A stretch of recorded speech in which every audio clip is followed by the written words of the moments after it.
Number গুণ, এই 1 number গুণটা চলে আসছে। কারণ আল্লাহ পাক রব্বুল আলামিন বলেন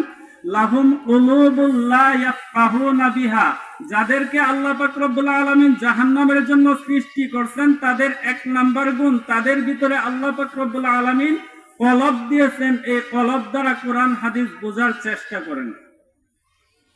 ওয়ালাহুম আ'য়ুনুল লা ইউবসিরুনা বিহা,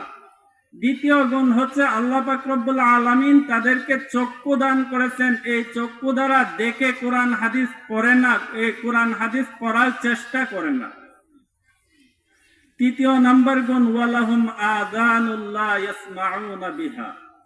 আল্লাহ পাক রব্বুল আলামিন এই যাদেরকে জাহান্নামের জন্য সৃষ্টি করেছেন তাদের তৃতীয় নাম্বার গুণ আল্লাহ পাক রব্বুল আলামিন বলেন ওয়ালাহুম আযানুল লা ইয়াসমাউনা বিহা, তাদেরকে আল্লাহ পাক রব্বুল আলামিন কান দান করেছেন, কর্ণ দান করেছেন, লা ইয়াসমাউনা বিহা, কোরআন হাদিসের কথা এই কানের দ্বারা শুনে না। আমার কথা আপনারা বুঝতে পারছেন কিনা জানি না। আল্লাহ পাক রব্বুল আলামিন জাহান্নামের জন্য কিছু মানুষ সৃষ্টি করছেন এবং কিছু জিন সৃষ্টি করছেন, তাদের গুণাবলী আল্লাহ পাক রব্বুল আলামিন বলছেন 1 নাম্বার গুণ, যাদের ভিতরে কলব দেওয়া হয়েছে কিন্তু কলব দ্বারা সে কোরআন হাদিস বোঝার চেষ্টা করে না, যাদেরকে চক্ষু দেওয়া হয়েছে চক্ষু দ্বারা কোরআন হাদিস দেখে পড়ার মতন চেষ্টা করে না,